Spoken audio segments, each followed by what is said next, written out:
Hi, everyone. Thank you for joining the Nonprofit Learning Lab for today's workshop. If you have any questions along the way for our presenters, you can type them into the GoToWebinar chat box, likely found on the right-hand side of your screen. If you have any tech questions, you can also type them there. And without further ado, I will now hand it over to you, Jessica. All right, thanks so much for having me. Hi, everyone. Looks like we're growing in audience numbers, which is exciting. I'm Jessica Leving Siegel. I head up Sing Creative Group, which is a small boutique marketing firm that serves nonprofits. I started my career as a journalist, so I've really been applying those skills in my new career, serving nonprofits to help them get stories attention, whether that's from donors, volunteers, clients, whoever you are trying to reach. And one of the most effective ways that you can do that is through PR. So I've got a lot to cover and we have a short amount of time, so I'm going to jump right in. All right. So today our learning objectives are going to be to understand PR fundamentals, and I'll have a poll in a second to check how much people might already know so that I'm not repeating things you might already know or way over your head. And then as a really core part of understanding PR, we're going to talk about crafting compelling stories that are going to make it into media and developing media relationships so that you can actually get some success and see your stories out there in the world. So before we get too far along, I just wanted to do a quick poll and get a sense of, are you brand new to PR? Like basically, kind of know what it is and that's about it. Are you somewhat familiar with PR and maybe your organization has dabbled? Or are you kind of very experienced with PR and are looking for more of a master class and hoping to have some, extra tips and tricks that maybe you don't already know? So we'll give you a minute to fill that out. And yeah, I think, we've got a little bit of both in this course. I also have a longer version of this course that I offer. So for those of you that are looking for a little bit of more detailed analysis and kind of really, plug and play tools you can use, feel free to reach out after. But I've tried to make this a little bit of a kind of appetizer platter of all different types of things. Okay, so the poll's in progress. Give it one more minute. Okay, great. I see the results.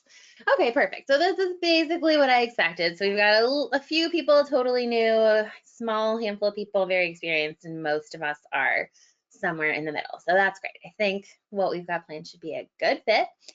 Okay, how do I go back to my slides now is the question. Showing main screen.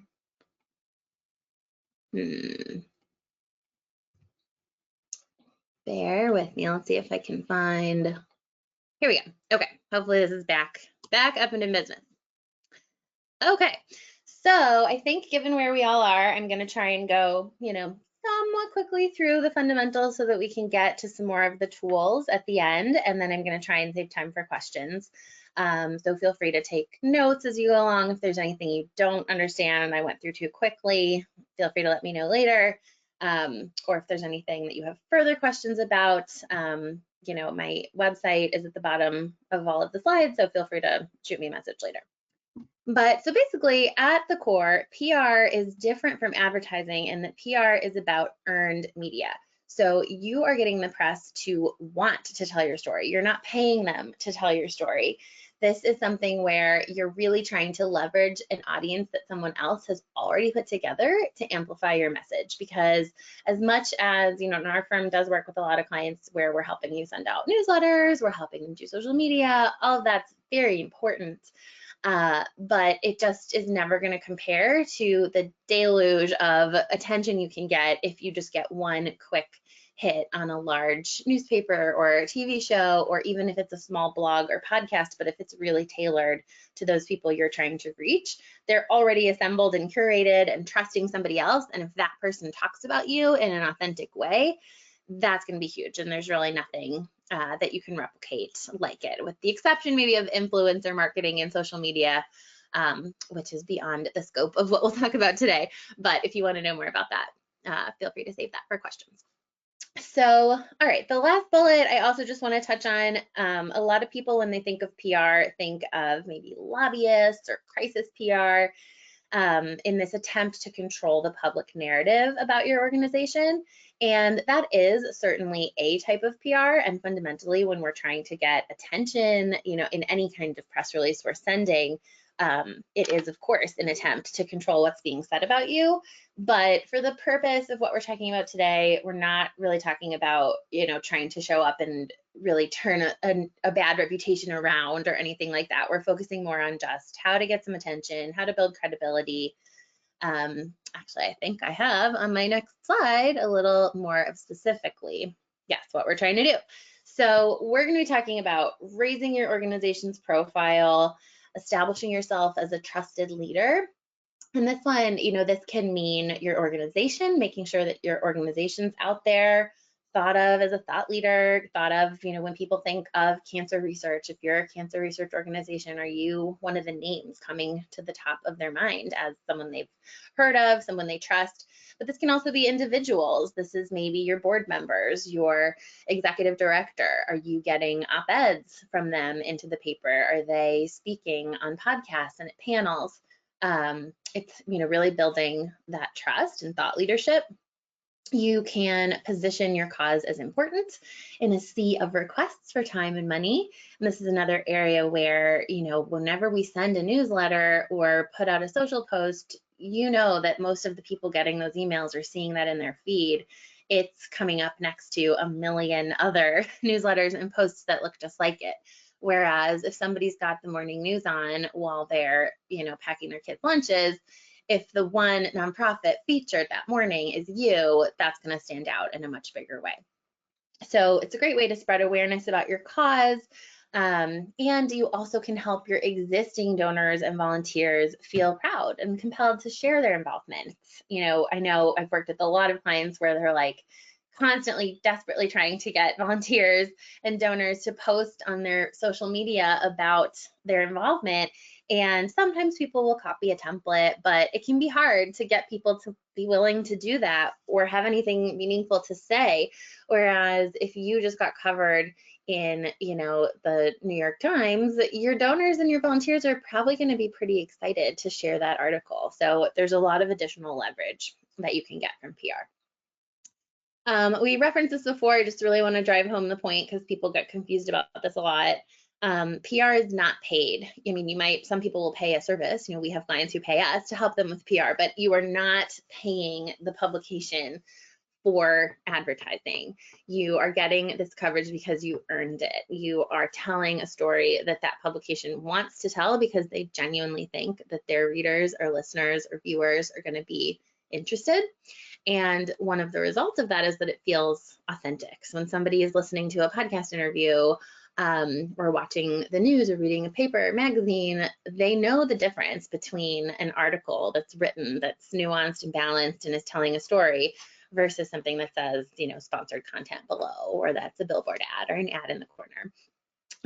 And it's just going to feel a lot more trustworthy. Okay, so I think, we'll blow through this quickly because hopefully you're getting the idea, but things that are PR, press releases, sending an event to a public event calendar, inviting the media to your event, pitching thought leadership pieces, and it also includes podcasts and speaking engagements. All right, so the core here is a story, and this is a lot of what we work with, in nonprofit marketing and all marketing, really. I believe that your story should be core to how you're engaging people and making yourself stand out and be memorable. It's especially important when we're talking about PR because you can't just have a story that's interesting. You've got to think first about the story that you want to tell, and that may be, oh, we do really good work. And I'll use the example throughout today of maybe a food pantry or some kind of anti-hunger organization.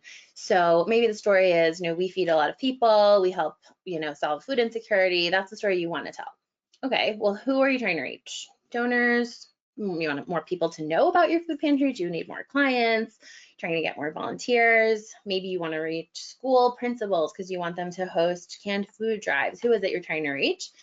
And then you have to go back and think about how to tell that story to that audience in the right way.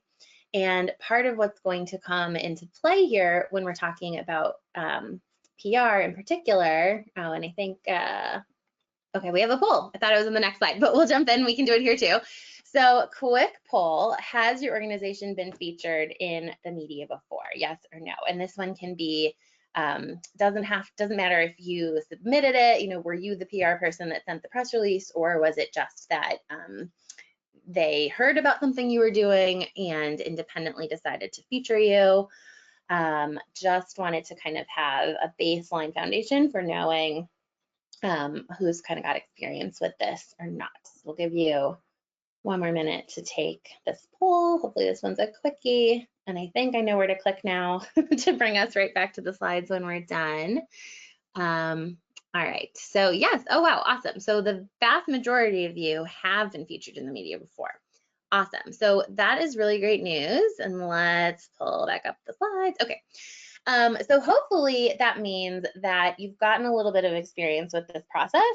And you know that when you are reaching out to the media, you can't just say, it's not the same as sending your brochure or your website and saying, here's some great things that we do. Please talk about us. You have to have a lot of different elements that come together to make your story newsworthy. And so that is going to have to include at least one of the things on the top of this chart here, and both ideally on the bottom. So impact, most of you have that. We can talk all day about the impact that our nonprofits have, but what we mean here in terms of making it newsworthy is what's the impact on the larger community? For the food pantry, is it that you just hit a milestone and now you're opening a second location and that's going to impact, the flow of food? Is it that, something changed in school lunch availability?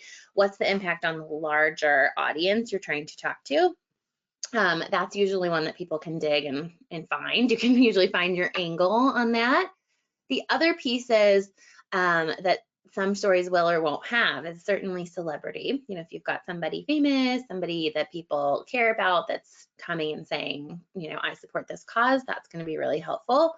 Human interest is another one where most of us can find an example of someone that's really personally benefited in some way from our work. And, again, in a small amount of time, we don't have a lot of room today to go into ethical storytelling and, what do you do when you serve children or a vulnerable community and you can't really share that specific story. But even if that's the case, can you talk about a person without using their name? Can you share a scenario? Can you interview a volunteer who talks about how volunteering has changed their life? What is the human element? Because people always want that in a story. And then you're also going to benefit if there's something bizarre. Maybe you got a really weird donation to your food pantry. Just anything that's kind of kooky, strange, out of the ordinary is always going to help. Obviously, that's a little hard to manufacture. You have to just get lucky with that. And then conflict. And this can be positive or negative conflict. It can be something that benefits your organization or doesn't. But if there is, something a lot of places are dealing with, federal funding gets cut, you don't have as much in your budget anymore, and here's what the impact is going to be, that helps make it a little bit newsworthy. So something from that top line, and then it really has to be combined with proximity and timeliness. So, if you're a food pantry in Chicago, nobody in North Carolina is going to publish a story about you unless it affects people in North Carolina. Similarly with timeliness, you have to have some kind of hook about why now, and this is our next slide here. What makes this relevant right now? And in addition, what makes it relevant to this particular reporter that you're pitching? And we're going to get into this a little bit more. You kind of want to imagine when you're sending out a pitch or a press release, and we'll talk more in a minute about what that means for anyone that may not know. We really don't want to spray and pray. Like, I never advise nonprofits, unless you are a huge, maybe you're the American Cancer Society or something, Susan G. Komen, if you're not that big, you pretty much never need to pay a press release distribution service. You should be looking at a small core group of reporters, bloggers, podcasters, people that are in your network. And then imagine that you're this reporter, and a lot of these publications, they're trying to pitch something to their editor. So why they might come to their editor and say, I have this great idea. I want to talk about this food pantry. Their editor is going to say, why? What makes this interesting? Why are our readers going to care about this? Why should I talk about this? Why should I talk about it right now? And why should this reporter be the one to tell the story? Why did you pick pitching this reporter instead of someone else? So we'll come back to the reporter piece in a minute, but sticking with the find your story piece of our framework. Again, I really want to stress people connect with people, not numbers. So you might have some statistic that's just come out about the millions of people affected by hunger, but at the end of the day, people are going to connect more with the one child who's having trouble focusing on their test that day because they didn't eat breakfast. So we've even had studies that show that people are more likely to donate if they feel an emotional connection. So even if you have, you could put two organizations side by side, and one of them might clearly have a much bigger impact, a much smarter way that they're reaching more people more efficiently with donations. If the other organization makes their human interest story more emotionally, they're going to get more money. So really make sure that you're focusing on that human connection. Find your audience. Again, we talked about which reporter and who, why you should have kind of a small network of people you're reaching out to. Well, make sure you're thinking about who are the readers. If you're trying to reach potential donors, that might be a different publication than potential clients. And the way that you're wording your story or where you're sending it might be different if you're trying to reach volunteers. So make sure that you're really thinking about that. And then instead of trying to say, okay, I want to be in this newspaper, or I've always thought that this podcast is really cool, think about, you just thought about who you're trying to reach, donors, volunteers, clients, whoever. Where do you think they're already hanging out? And this might be age, younger people, like, these are all stereotypes. We can all find someone who doesn't fit the mold, but for the most part, yes, the younger people are more likely to be getting their information from social media. They're listening to podcasts, they're reading alternative news sources. In terms of print publications, that is going to more likely be your older folks, but as many of you who may be, maybe you're working with a lot of older donor bases, those can be really big tech writers. Who are you trying to reach? What are they reading? What are they listening to? And the best way to know the answer to that for sure is to do a survey, poll them. If you have the capacity, send out a quick Survey Monkey or Google poll and say, hey, we want to know, what podcasts do you listen to? What newspapers do you read? What TV channels do you watch? Where do you get your news? You can also try searching the internet for relevant terms. So let's say you are that food pantry and maybe you go to Google and search, food insecurity report, school lunch funding cut, and see who's already told that story. What kinds of media are publishing headlines similar to that? And if you're finding it's a lot of local news, that means you got to go to your local news. If you're finding that it's maybe like philanthropy publications, maybe Chronicle of Philanthropy just did a piece on trends, then that's who you want to try. Maybe it's education journals, health journals. Those are going to all be clues for you of what kinds of publications you should reach out to. Once you've got your media list, and that's the list of places that you think are going to be slam dunks for you, it's a really good fit. You do need to still do a little research. Make sure you read them, and this is going to be helpful for a number of reasons.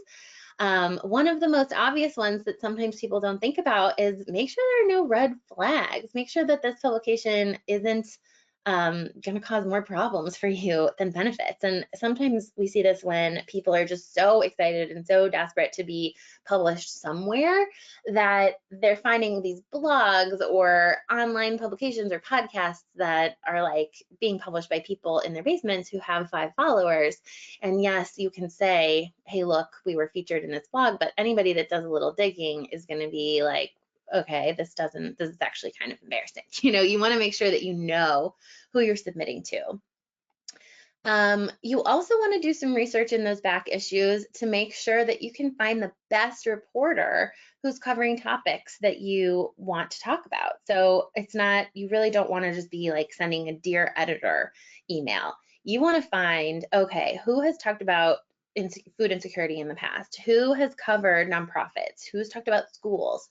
You know, if you have a sports figure who's coming to be one of your big donors or volunteers, then yeah, maybe you're reaching out to the sports writer. But for the most part, it's really, really, really going to be important that you're finding the right person who has covered stories like what you want to talk about in the past. Otherwise, it's going straight to their junk.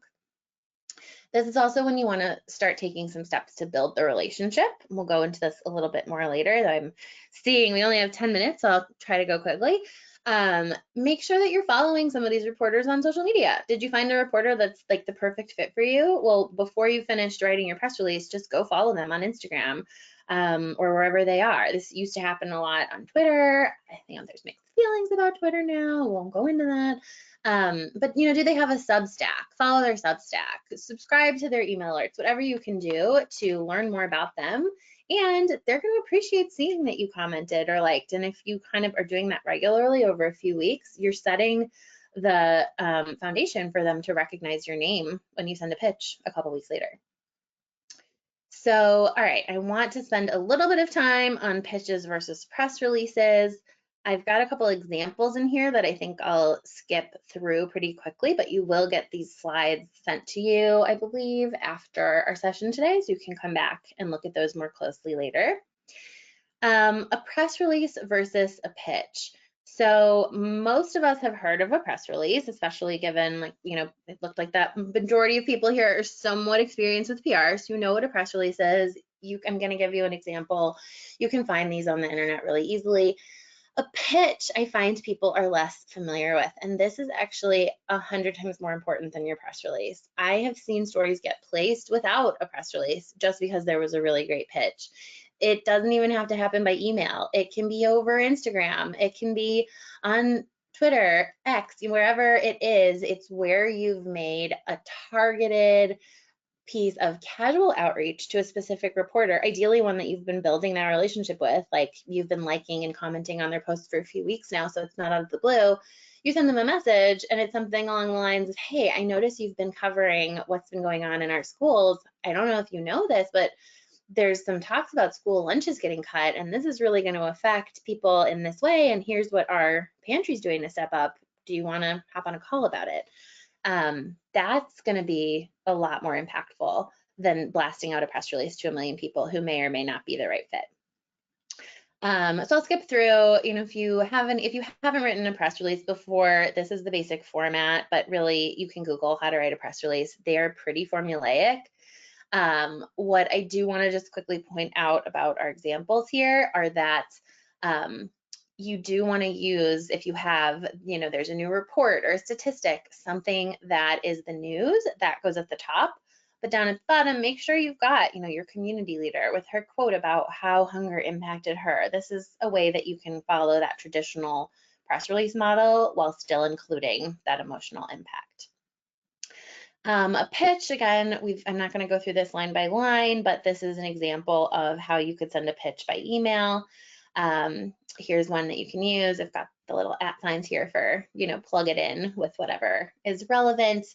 You know, it's something like, hey, I loved your recent feature on this topic. Here's why I think I have a story that might be super relevant. You might have a press release attached at the bottom, or you might not if this is a social media message, but you could offer to write one. You could say, you know, do you want me to put together a folder for you with more information?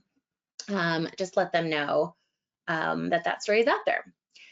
Don't forget to pitch with confidence. And again, I'm looking at the time. I'm gonna try to move really quickly. Just remember, you're doing their job for them if you do a good job with PR. So don't apologize, just make sure you're doing a good job and giving them what they need. How do we connect with the media? Well, we talked about first finding the right media and then building those genuine relationships. I'm gonna skip past here. And yeah, it's all about making their job easier. So the bottom part here is the other point I want to really touch on in our time left. You can have the perfect press release, the perfect pitch, the perfect story. If you don't respond to their email fast enough, they might pass you by. So making sure to give them all the details they need the first time is critical. And make sure that you are responsive to their deadline. If someone says, yes, I'm interested, first thing you should ask is, what's your deadline, so that you know when you need to be available. if they reach out, sometimes this is someone reaching out, they might reach out at 3 p.m. and say, my deadline's 5. And if you get that email, you need to drop everything and get back to them, or you're going to miss the opportunity.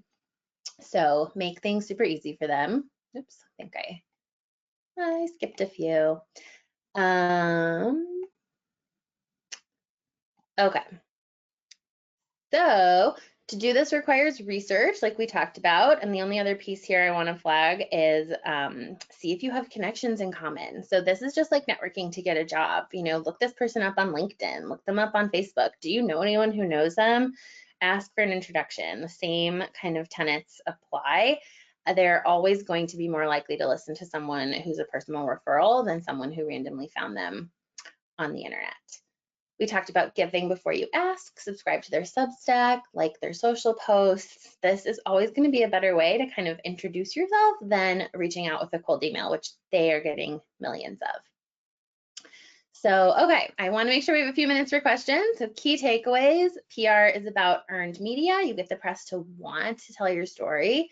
In order to do that, these stories need to be newsworthy and personalized, and you need to build those genuine relationships. So no spray and pray, no throwing spaghetti at the wall. Spend the time doing your research on the core group of people that are going to be the best for you. Build up that relationship and tell them an awesome story. So I will pause there.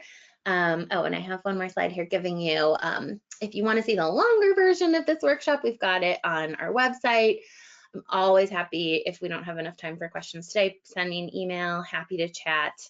Yeah, now I'll open it up and let's see if there's any questions. Don't think I see anything yet in my chat. Let me make sure I'm looking in the right place. Okay.